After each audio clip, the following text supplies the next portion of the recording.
Kita sampai 1429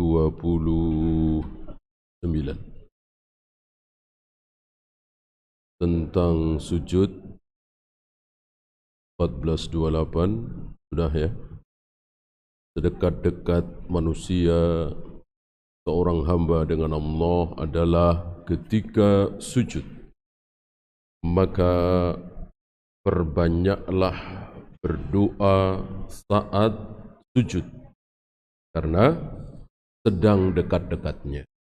Di sini kita tahu bahwa manusia itu ada yang dekat dengan Allah, ada yang jauh. Ukurannya apa? Ukurannya taat, bukan jarak. Bukan jarak. Kalau jarak tentu sama. Si A dan si B, yang satu ahli maksiat, yang satu ahli taat, yang satu dekat dengan Allah, yang satu jauh dari Allah, padahal berada di tempat yang sama, di rumah yang sama, di negeri yang sama. Tentu dua-duanya jauh dari Allah kalau secara jarak, karena Allah jauh di atas arsy sana. Jadi ukuran jauh dan dekat adalah taat. Semakin taat, semakin dekat. Semakin maksiat, semakin jauh. Ya, kita teruskan 1429. Wa anhu ay an Abi Hurairah radhiyallahu anhu anna Rasulullah sallallahu alaihi wasallam kana yaqulu fi sujudihi, bahwa Rasulullah sallallahu alaihi wasallam sering ketika sujud beliau mengucapkan Allahumma ighfirli dhanbi kullahu iqqahu wa jillahu wa awwalahu wa akhirahu wa alaniyatahu wa sirrahu. Allahumma ighfirli, ya Allah ampuni aku, dzambi kullahu, seluruh dosa-dosaku, seluruh dosa-dosaku. Mohon ampun kepada Allah, bertaubat adalah dari seluruh dosa, dari seluruh kesalahan, untuk berharap ampun. Adapun untuk berhenti dari sebuah dosa, boleh, maksudnya sah. Misalnya begini, dia pembunuh, pezina, penjudi, pemabuk, dia berhenti dari membunuh dan berzina misalnya, tapi masih minum khamar misalnya, dan dia bertekad untuk tidak akan membunuh lagi, tidak akan berzina lagi. Dia mohon ampun kepada Allah atas dosa-dosa pembunuhan, dosa-dosa zina yang dia telah lakukan. Mungkinkah Allah ampuni? Al-jawab, mungkin. Mungkin. Ya mungkin diampuni, mungkin tidak. Bertobat dari semuanya juga, semuanya kan mungkin. Wahyu sudah putus. Tidak ada yang bisa memastikan. Ya. Adapun berharap seluruh dosa diampuni, maka tidak boleh separuh-separuh.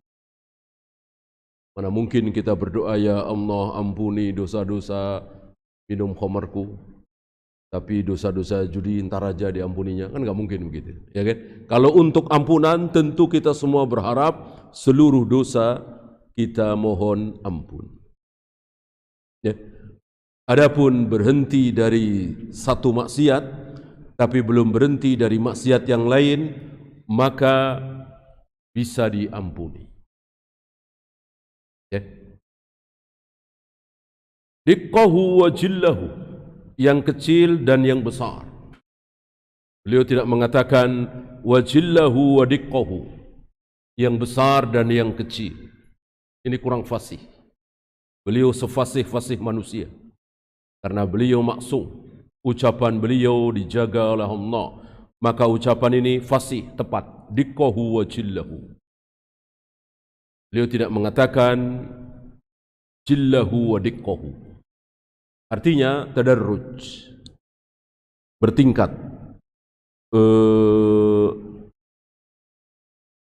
Dari ada urutannya. Ya. Kecil dulu kemudian yang besar. Wa awwalahu wa akhirahu, yang awal dan yang akhir. Yang aku lakukan 40 tahun yang lalu, yang aku lakukan 50 tahun yang lalu, dan yang aku lakukan tadi malam. 2 hari yang lalu, 3 hari yang lalu. Semua beliau mohon ampun kepada Allah. Wa alaniyatahu wa sirrahu, dan yang terang-terangan dan yang tersembunyi. Berapa banyak dosa-dosa kita yang orang enggak ada yang tahu. Bahkan mungkin diri kita tidak tahu. Apalagi yang syubhat. Yang syubhat pasti enggak tahu. Orang yang merayakan maulid, orang yang melantunkan sholawat nariyah, tentu dia tidak tahu. Kalau di dalamnya penuh dengan dosa-dosa. Ya. Maka dikatakan wa alaniyatahu wa sirruh. Yang terang-terangan dan yang tersembunyi. Berapa banyak dari kita yang banyak sekali dosanya, tapi dia tidak tahu. Allah Maha Tahu.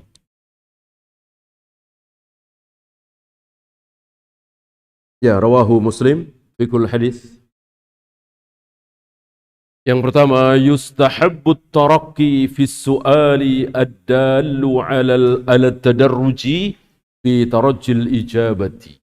Jadi ya, jadi tadarruj, bertingkat. Ini disunahkan. Mohon ampun kepada Allah, meminta sesuatu kepada Allah, ada adabnya. Salah satu adabnya adalah bertingkat, terutama urusan dunia. Terutama urusan dunia. Ya. Antum minta apa kepada Allah saat antum pertama kali masuk kerja, baru lulus kuliah? Ya. Tentu berbeda dengan permintaan antum kepada Allah saat antum sudah kerja di situ 10 tahun. Saat antum sedang dipromosikan mau jadi direktur misalnya. Berbeda kan? Permohonannya berbeda kan? Itulah dunia. Adapun akhirat tidak. Untuk akhirat Allah tidak hitung-hitungan. Untuk dunia, iya. Lulusan S1 dengan S3 tentu harapannya berbeda. Itulah dunia. Untuk akhirat tidak. Baru seminggu baru mulai sholat. Baru seminggu berhenti dari khamar, dari judi. Langsung minta surga Firdaus. Boleh apa tidak? Boleh apa tidak? Boleh. Allah tidak marah. Justru Allah senang. Allah mengatakan, "Idza sa'alta fas'al jannatal firdaus." Lewat lisan Nabi alaihi salatu wassalam, Allah menyampaikan, jika kalian minta sesuatu kepadaku, mintalah surga Firdaus. Apakah perintah ini khusus untuk Abu Bakar, Umar? Khusus untuk para nabi, para rasul, para wali-wali Allah? Tidak. Baru taubat dari khamr, baru taubat dari judi, minta surga Firdaus, boleh. Allah tidak bakhil, Allah tidak pelit, Allah tidak hitung-hitungan. Allah tidak mengatakan amal kamu segini nih. Ini amal kamu segini, segini, tidak. Terserah Allah. Amal sedikit, balasannya banyak, bisa. Amalannya banyak sekali, balasannya ya cuman segitu, bisa. Ya. Ringan di lisan. Sangat ringan di lisan. Tapi berat sekali di timbangan. Belum lama kita bahas kalimat itu. Ya. Jangan lupakan kalimat itu. Tentu ini berbeda dengan kalimat-kalimat yang lain.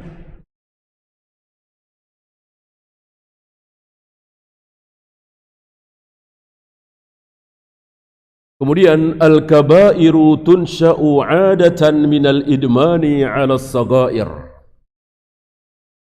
Dosa-dosa besar biasanya muncul karena dosa-dosa kecil yang terus-menerus. Dosa kecil tiap hari dilakukan, dosa kecil tiap hari dilakukan, terus lama-lama membesar, dia tidak sadar. Tiba-tiba dia melakukan dosa besar.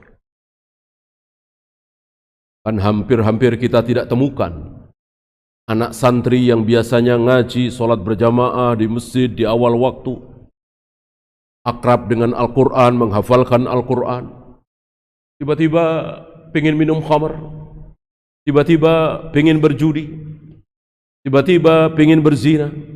Tidak kita dapati. Diawali dengan tidak menjaga pergaulan, laki dan perempuan tidak dipisah. Kemudian bertemu setiap hari. Yang cuma 3 tahun saja banyak yang tergoda. SMP 3 tahun, SMA 3 tahun, ketemu 3 tahun, banyak yang tergoda. Apalagi ini di kantor, belasan tahun. Belasan tahun. Terus salat kiblat dimiringkan.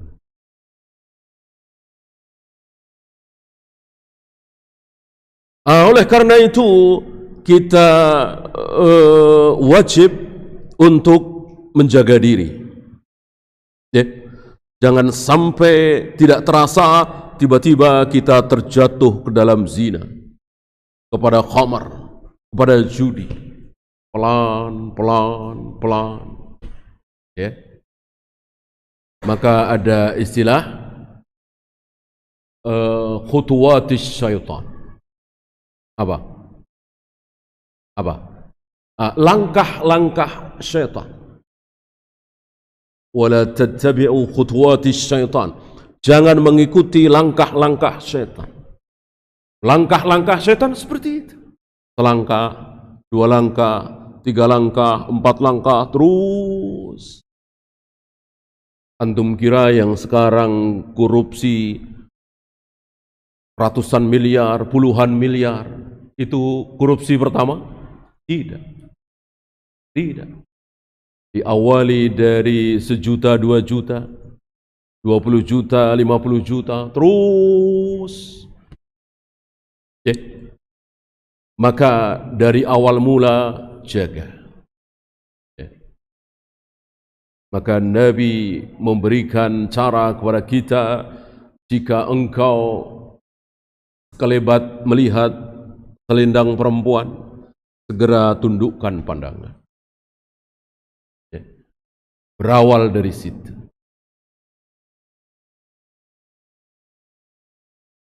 At-taubatu wajibatun minas saghaira wal kabaira la farqa. Taubat itu wajib dari dosa-dosa kecil, dari dosa-dosa besar, tidak ada perbedaan. Kalau kecil tidak perlu taubat, keliru. Kalau dosa besar tanpa taubat tidak akan diampuni, ini juga keliru kan? Pendapat yang lemah. Banyak sekali dalil-dalil dosa-dosa besar diampuni oleh Allah walaupun tidak bertaubat. Tapi taubat hukumnya wajib. Wajib bertaubat. Maka Nabi mengatakan, Allahumma gfirli dzambi kullahu.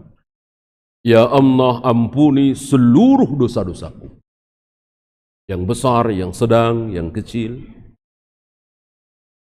Man satarahu Allahu 'indal wuqu'i fil ma'siyati fayambagi alla yarfa'a sitrallahi 'anhu bil mujahara.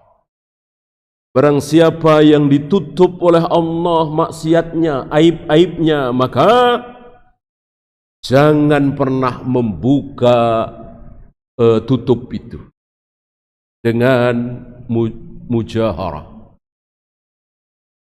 Mujaharah, masih ingat ya? Allah akan siap mengampuni orang-orang yang berbuat dosa selagi dia tidak mujaharah. Tahu mujaharah? Menampakkan dosa-dosanya, bangga dengan dosa-dosanya, nggak ada malu-malunya. Allah tidak suka. Malam-malam seseorang berbuat dosa, Allah tutup, nggak ada yang tahu kecuali dia. Pagi hari dia cerita-cerita sendiri. Marah betul Allah terhadap orang seperti ini. Ya. Ketika dosa-dosa kita ditutup oleh Allah, maka jangan kita buka. Aib itu jangan kita buka.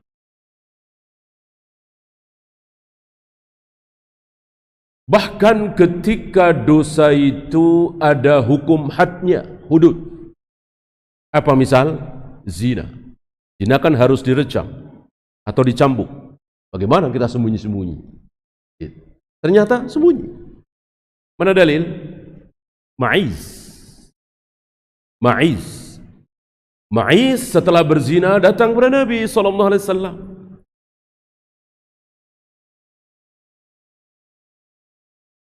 Ya Rasul, aku telah melampaui batas, maksudnya berzina. Fa'akim alayyal had. Mohon tegakkan hukuman atas diriku. Pengen direjam. Ma'iz datang dari sebelah kanan, Nabi melengos sebelah kiri. Ma'iz datang dari sebelah kiri, Nabi melengos ke sebelah kanan. Seolah Nabi mengatakan, udah diem, taubat aja. Nggak ada yang lihat, nggak ada yang tahu. Nggak ada 4 orang saksi kan? Gitu. Bahkan ketika saksinya cuma 3, pernah terjadi di zaman Umar. Umar mengatakan kepada 3 orang, salah satunya Abu Bakar, cabut persaksian kalian. Kalau tidak, justru kalian bertiga yang akan aku cambuk. Karena tidak boleh mengatakan si fulan dan fulanah berzina, mengatakan ini di hadapan hakim, sementara cuma bertiga. Apalagi berdua, apalagi sendiri. Minimal 4 orang, itu pun harus laki-laki. Kalau perempuan ya otomatis 8. Kan persaksian perempuan setengah dari laki-laki.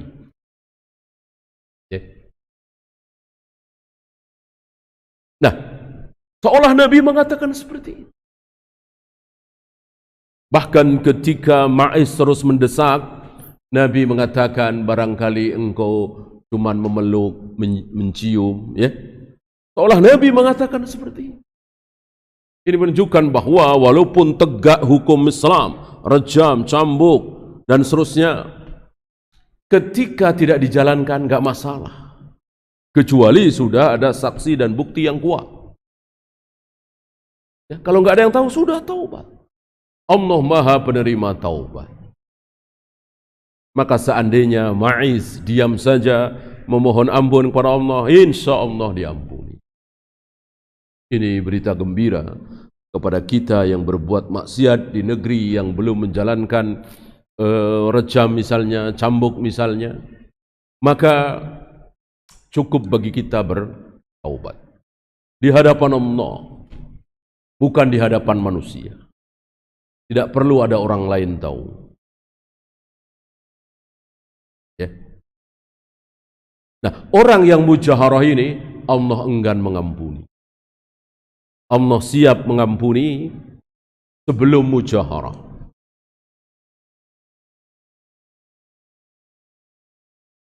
Kemudian yajibu 'alal 'abdi at-taubatu min adz-dzambi kullihi wa ma yuaddi ilaihi minal wasaili wal asbab. Wajib bagi seorang hamba bertaubat dari seluruh dosa dan apapun yang menyebabkan seseorang terjerumus dalam dosa, wasilah, asbab. Bahkan para ulama membuat istilah yang lebih ringan, bukan wasilah tapi dzari'ah, Dzari'ah ini lebih ringan. Ya, wasilah sudah semakin dekat. Baru dzari'ah saja maka disebut saddud dzari'ah atau saddud dzara'i, menutup celah. Ya, kalau dzari'ah barangkali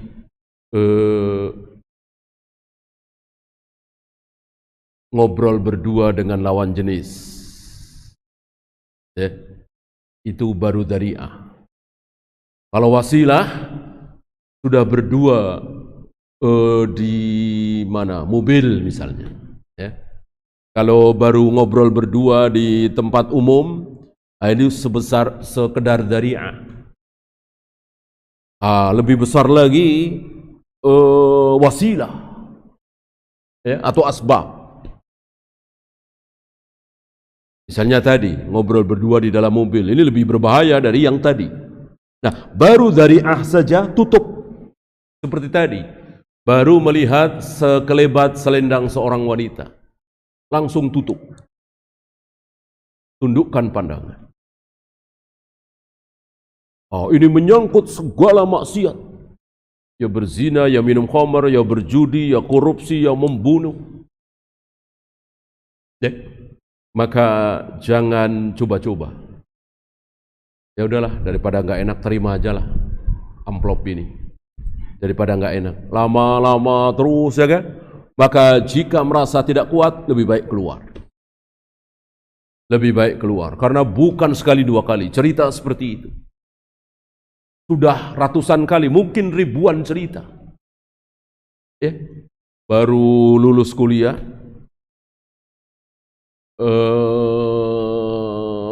Istilah mereka masih idealis, ya. Tolak itu pemberian yang nggak jelas. Dia faham bahwa dia hanya berhak dengan gaji. Lama-lama karena lingkungannya luar biasa. Maka yang terbaik apa? Keluar.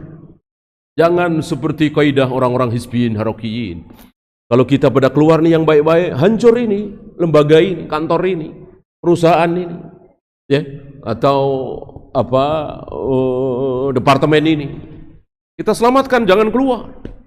Ini kaidah mereka. Ya, sebab kalau kita keluar, ya sudah. Jadi bancaan mereka semua. Kita jangan keluar. Itu mereka. Kaum hizbiyin, haroki. Apa yang terjadi? Sedang kita saksikan. Nggak kuat. Biar bukan urusan kita. Lembaga ini mau rusak, departemen ini mau hancur, bukan kita yang akan ditanya. Tapi penguasanya, pemimpinnya. Kita nggak akan ditanya oleh Allah. Kenapa engkau keluar dari lembaga itu, departemen itu? Nggak akan ditanya. Justru sebaliknya, kenapa nggak keluar? Saya nggak bisa nolak ini amplop-amplop seperti ini, nggak mungkin orang terima semua saya tolak, saya dikucilkan. Ya kenapa nggak keluar? Ya, ingat, dalam masalah dosa dan pahala, dalam agama ini, dalam masalah akhirat, siapa orang yang harus kita nomor satukan? Masih ingat? Siapa? Dalam masalah pahala dosa, dalam masalah surga, dalam masalah pahala akhirat, siapa orang yang harus kita nomor satukan? Diri kita sendiri. Diri kita sendiri. Habis itu? Habis itu? Anak istri tentunya. Qu anfusakum wa ahlikum naro. Jelas ayatnya. Kita tidak akan ditanya oleh Allah bagaimana agama teman-temanmu, sekantormu, tetanggamu, teman dekatmu. Enggak. Kita hanya akan ditanya pertama bagaimana agamamu, yang kedua anak istri. Orang lain tidak akan ditanya. Kecuali kebaikan dunia, makanan, minuman, uang, mobil, motor, segala macam. Antum mau nomor satukan ayah antum, ibu antum, bagus. Antum ngalah dari kakak antum, adik antum, bagus sekali. Itu kenikmatan dunia. Akhirat tidak, pahala tidak.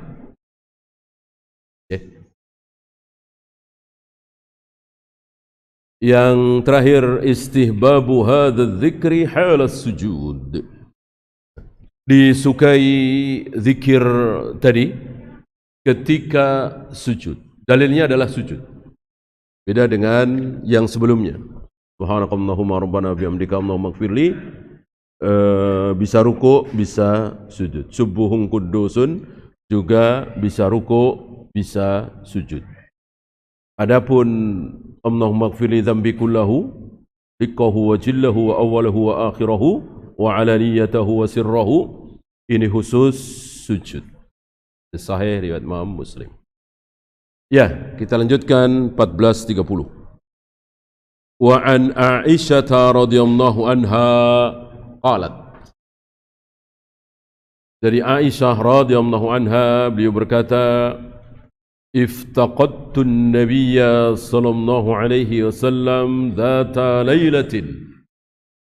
Di satu malam aku kehilangan Nabi sallallahu alaihi wasallam. Kehilangan maksudnya ketika giliran Aisyah, bukan giliran istri yang lain. Artinya Nabi tidur di kamar Aisyah, tapi Aisyah terbangun, menusin, tidak menemukan Nabi SAW. Aku kehilangan Nabi SAW. Fatahassastu, lalu aku meraba-raba. Lalu aku meraba-raba dengan tanganku. Fa idza huwa raki'un aw sajidun. Ternyata aku dapati beliau sedang rukuk atau sujud. Ini muskil, ya. Kan nggak mungkin rukuk atau sujud, pasti salah satu, ya. Berarti ada yang ragu, bukan Aisyah yang ragu. Aisyah tentu mengatakan satu, kalau nggak rukuk sujud, ya. Melihat dari riwayat terusannya sujud. Hanya sepertinya ada seorang perawi yang ragu ini, rukuk atau sujud. Perawi jujur-jujur. Kalau ragu, dua-duanya dibawakan. Para perawi hadis itu jujur. Kalau ragu, aku dengar dari Syekh waktu itu rukuk apa sujud. Dua-duanya disebut. Ya, katsir atau kabir. Banyak atau besar. Sering seperti itu. Adapun Nabi mengucapkan satu, kalau enggak katsir kabir, seperti Aisyah, kalau enggak rukuk sujud. Tapi ada seorang perawi yang ragu, tidak disebutkan di sini, karena ini memang bukan kitab ruwatul hadis, ya, hanya matannya saja. Yaqul subhanaka wa bihamdika la ilaha illa anta. Subhanaka wa bihamdika la ilaha illa anta. Maha suci engkau ya Allah, segala puji bagi engkau, tidak ada ilah, tidak ada sembahan kecuali engkau. Wa fi riwayatin, ini di riwayat lain diperjelas di sini. Wa waqa'tu yadi ala batni qadamaihi. Tanganku menyentuh batan. Batan itu kan perut, ya. Kalau zohar itu sebaliknya perut, punggung. Ada istilah dalam bahasa Arab yang tidak ada di bahasa kita, maka agak sulit di sini. Belum pernah dengar di bahasa Indonesia, telapak tangan, telapak kaki punya perut, punya punggung. Nggak ada kan? Nggak ada dalam istilah bahasa Indonesia, perut, telapak kaki, punggung telapak kaki, perut telapak tangan, punggung telapak tangan. Nggak ada istilah seperti itu. Dalam bahasa Arab ada. Insya Allah dari perut kita dan punggung kita kan saling berseberangan. Satu madhab sono, satu madhab sini. Kita bisa memahami perut, telapak tangan. Yang mana? Yang putih apa yang coklat? Yang putih, ya, itu perut. Yang coklat punggung. Ya, kita ikuti saja istilah bahasa Arab. Sebab dalam bahasa kita cuman telapak tangan. Ini. Gitu. Maka ada yang salah faham. Salat, wanita salat, ininya terbuka, ininya ditutup. Mengira bahwa yang boleh terlihat adalah telapak tangan. Al-kaf. Telapak tangan dalam bahasa Indonesia ini. Bukan ini kan? Ini saya kira nggak ada istilahnya. Yang namanya telapak itu gini. Ya. Coba lihat telapak tangannya. Terus kita begini, diomelin kita kan? Pasti begini. Gitu. Adapun bahasa Arab, al-kaf, telapak tangan, bisa ini, bisa ini. Kalau ini batnul kaf, kalau ini zuhrul kaf. Kaki juga seperti itu. Ya. Maka keliru para muslimah yang beranggapan bahwa yang aurat, yang bukan aurat ini telapak tangan. Ini kan bukan telapak tangan, maka ditutup. Saya kira susah sekali mau cari pakaian model apa ya. Ininya ketutup, ininya enggak. Gimana? Diapain tuh, pakai apa? Tali segala macam, sulit. Maka walillahil ham, bahwa ini adalah telapak tangan. Ini boleh kebuka, ini boleh kebuka. Gitu ya. Nah, kita lanjutkan. Fawaqatu yadi ala batni qadamaihi. Tanganku menyentuh perut kedua telapak kaki Nabi. Antum bisa bayangkan. Perutnya, bukan punggungnya. Perut telapak kaki Nabi, dua-duanya, qadamai, ada ya di situ. Kan ada huruf yang hilang di situ. Seandainya tidak ada hi, tidak ada domir mutasil hi, harus ada huruf apa di situ? Nun kan? Qadamai ini. Kan musanna ini, ya. Kita tahu isim musanna kalau ketemu domir mutasil atau dengan kata lain menjadi mudhof, nunnya hilang, bihafdhin nun. Maka qadamaihi, nunnya hilang. Tadinya qadamaini, dua telapak kaki. Ya. Tanganku, telapak tanganku, kata Aisyah, menyentuh dua telapak kaki Nabi sekaligus. Yang perutnya ya, yang bukan punggungnya. Ya. Ini menunjukkan bahwa ketika Nabi sujud, telapak kaki kiri dan kanan menjauh apa merapat? Merapat. Kalau menjauh nggak mungkin Aisyah berbicara seperti ini. Kalau menjauh tentu Aisyah akan mengatakan telapak tanganku menyentuh salah satu telapak kaki Nabi. Yang kiri atau yang kanan. Kan telapak kaki Aisyah ya nggak jauh dari telapak tangan kita kan? Segini. Nggak mungkin bisa menyentuh dua-duanya kalau Nabi sujud telapak kaki beliau berjauhan. Kenapa dua-duanya bisa disentuh oleh telapak tangan Aisyah yang kecil itu, yang pendek itu? Ya karena merapat. Ini luar biasa. Ini luar biasa menunjukkan bahwa sunnah-sunnah Nabi dijaga oleh Allah hanya dengan ucapan Aisyah. Terjaga. Para ulama faham betul apa maksud Aisyah. Ini tidak perlu Aisyah teriak-teriak, Abu Bakar teriak-teriak, saudara-saudara, Nabi itu kalau sujud telapak kaki kiri dan kanan nempel ya, nggak menjauh, nggak perlu teriak-teriak seperti itu, cukup dengan ini. Tanganku menyentuh kedua telapak kaki Nabi. Sudah bisa disimpulkan telapak kaki kiri dan kanan Nabi saat sujud merapat, bukan menjauh. Wa huwa fil masjid. Ini juga hati-hati ini. Coba kita terjemahkan satu persatu. Wa huwa fil masjid.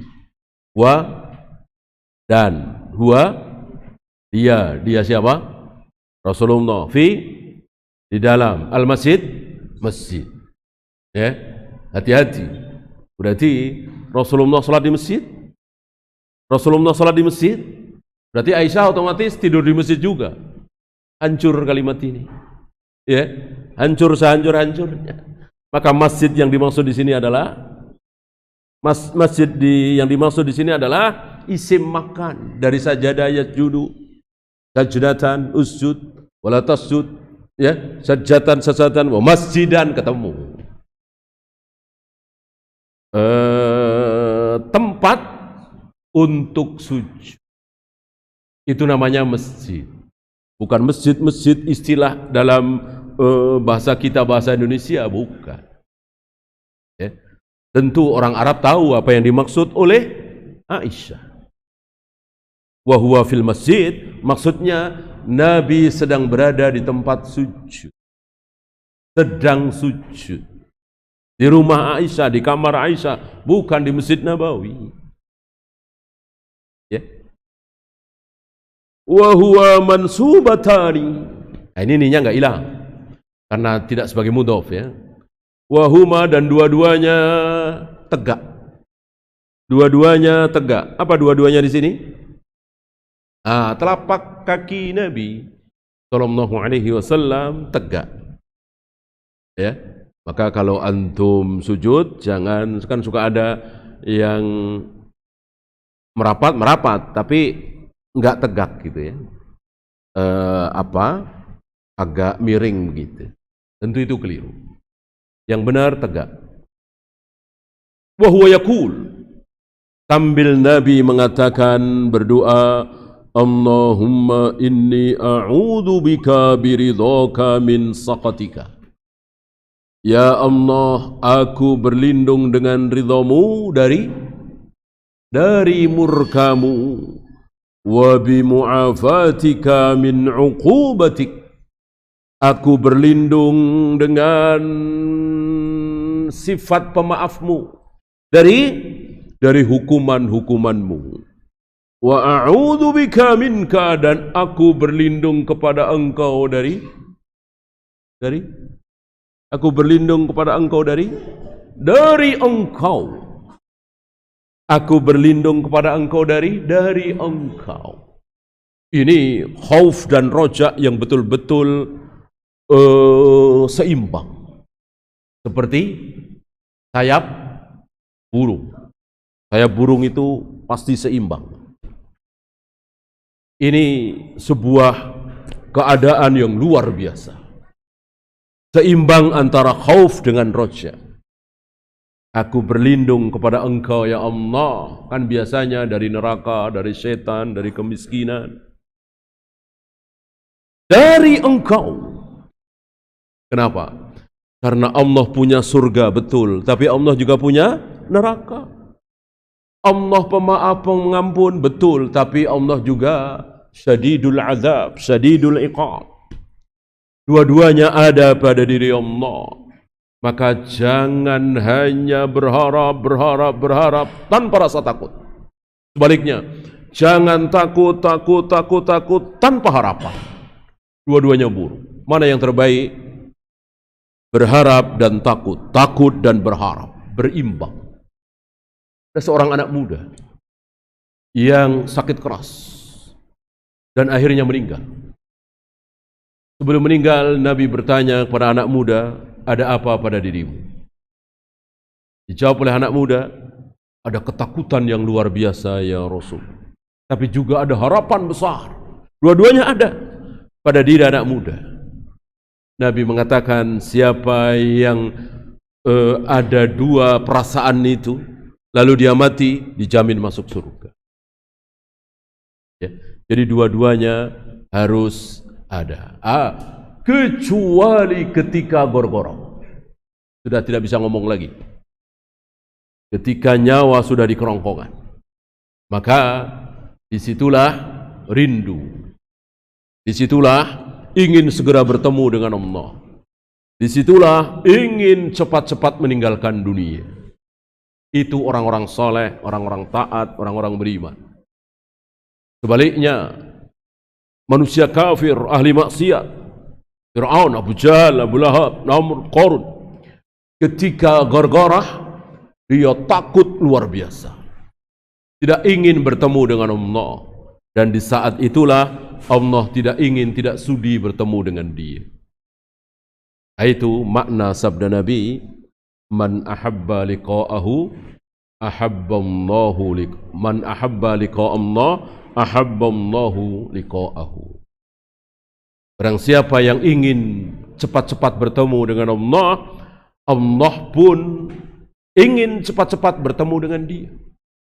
Barang siapa yang tidak mau bertemu dengan Allah, Allah pun gak sudi ingin bertemu dengan dia. Kan hadis ini sempat jadi muskilah pada diri Aisyah. Ya Rasul, bukankah kita semua gak suka mati? Bukankah engkau mengatakan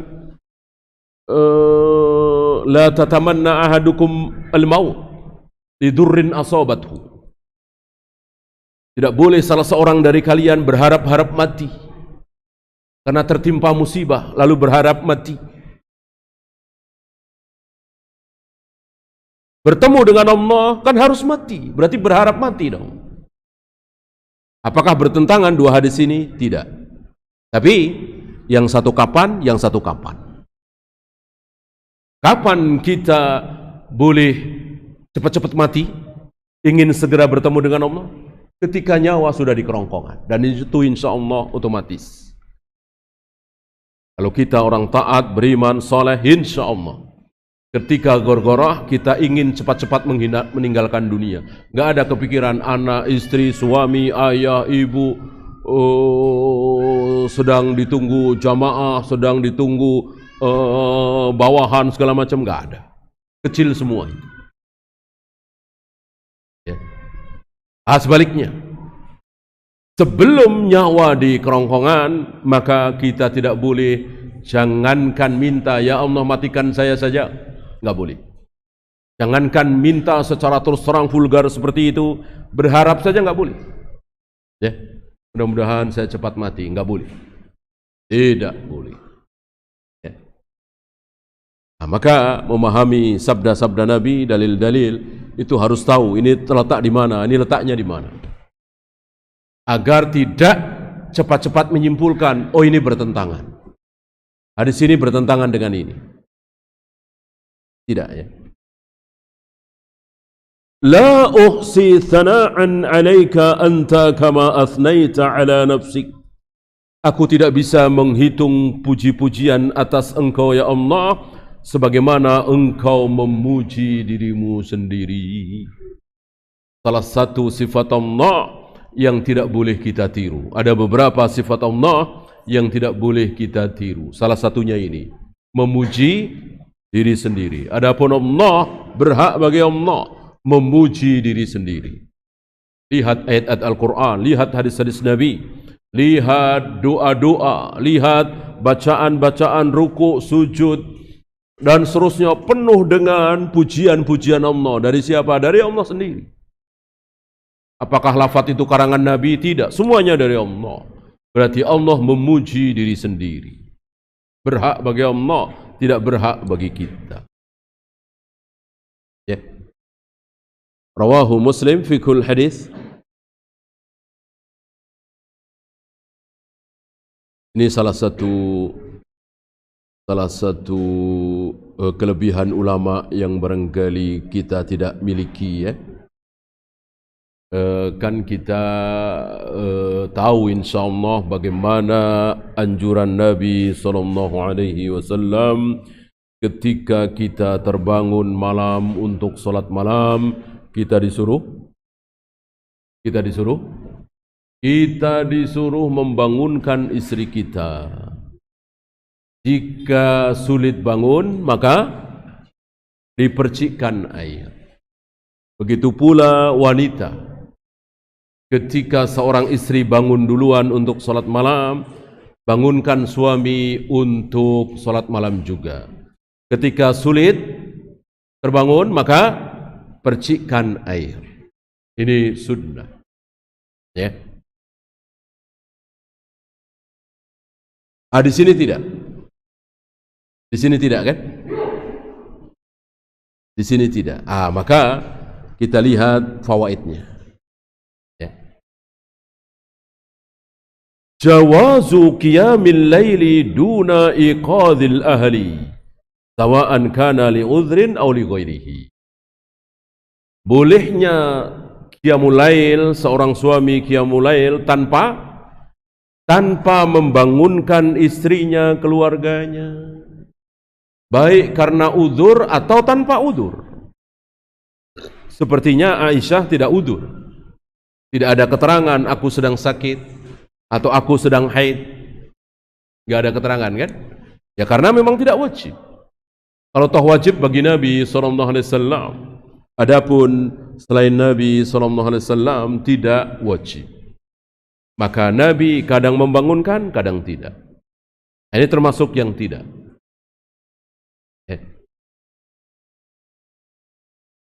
Wa in kana al-akmal hathuhum ala dzalik. Walaupun yang terbaik tentu membangunkan.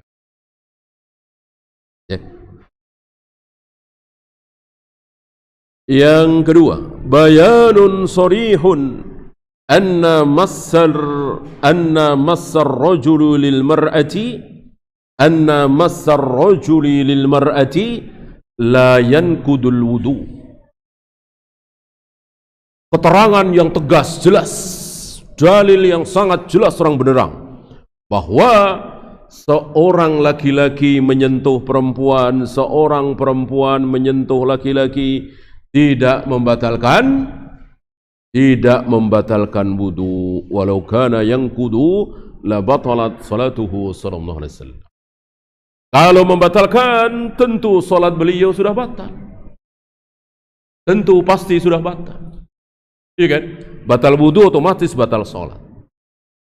Maka pendapat yang mengatakan bersentuhan laki dan perempuan, bersentuhan suami dengan istri membatalkan wudu, pendapat yang lemah sekali, sangat lemah sekali. Tidak ada dalil sama sekali.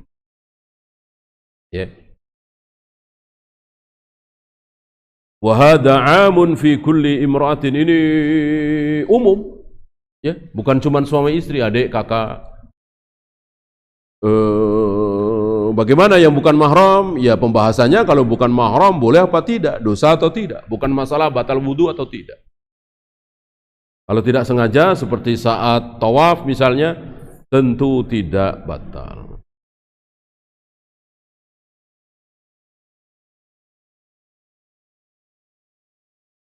Kemudian wasfu halatis sujud min nasbil qadamain, menerangkan tentang sifat sujud terutama kaki, yaitu ditegakkan dua telapak kaki dan dirapatkan, bukan dijauhkan. Sekali lagi menunjukkan bahwa sunnah itu seperti Al-Quran.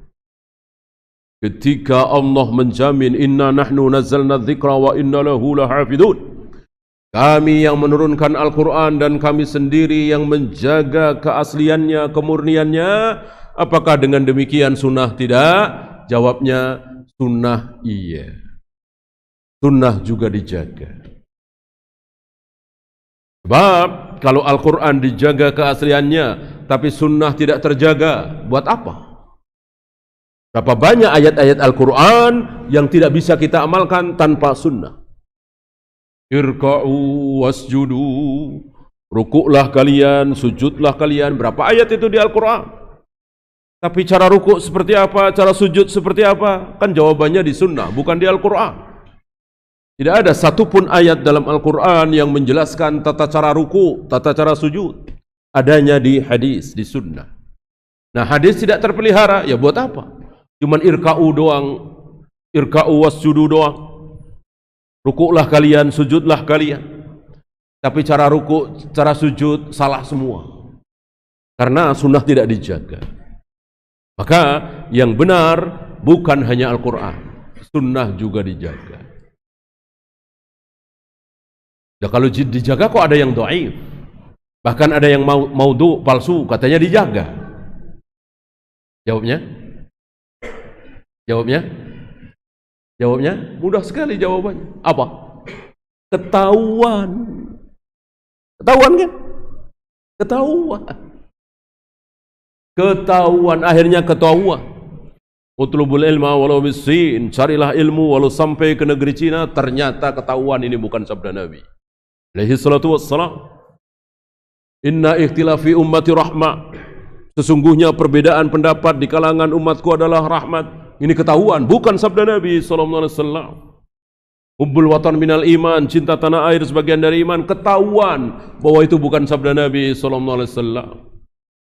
Dan ribuan sepanjang perjalanan sejarah, ribuan hadis-hadis dhaif, hadis-hadis palsu, maudhu yang ketahuan. Bahkan yang sudah kita amalkan bertahun-tahun, akhirnya ketahuan, terus kita tinggalkan.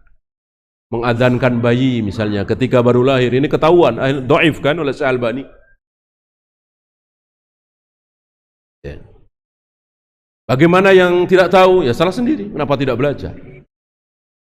Ya, salah sendiri. Nah, kita yang tahu, alhamdulillah. Kita ditakdirkan oleh Allah tahu, karena kita baca tulisan-tulisan Syekh bin Baz, Syekh Utsaimin, Syekh Albani, Syekh Masyhur Hasan Salama, Syekh Musa Nasr, Syekh Ali Hasan dan seterusnya. Ini sebuah nikmat besar.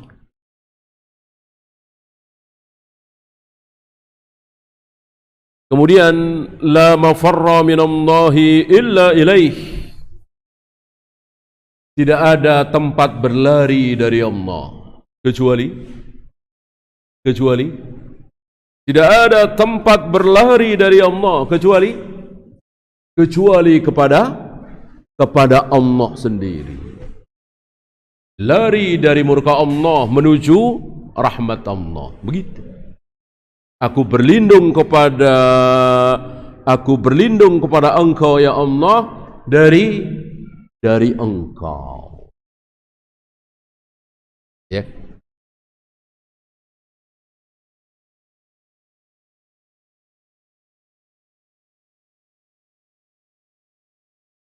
Yang terakhir, yustahabbu tsana'u 'ala Allahi bi sifatihi wa du'aihi wa du'a'uhu bi asma'ihi ats-tsabitati fil kitabi was sunnah.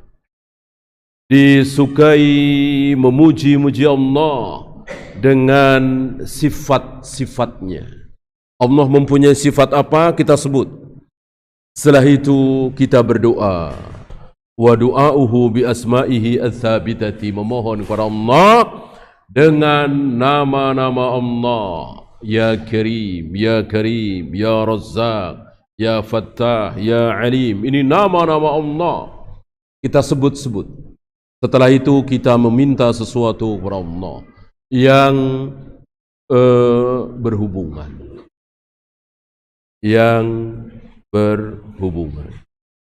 Ya. Ya Razzaq, Ya Razzaq, Ya Razzaq. Habis itu minta rizki. Ya Ghaffar, Ya Ghaffar, Ya Ghaffar. Habis itu minta ampun. Ini bagian fikih Asmaul Husna.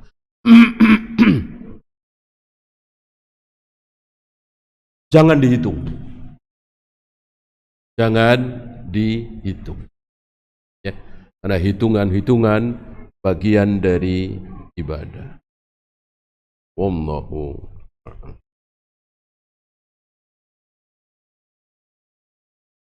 Ada pertanyaan?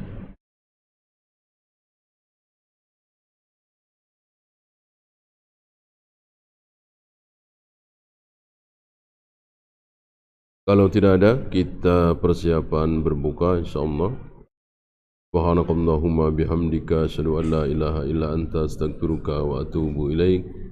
Assalamualaikum warahmatullahi wabarakatuh.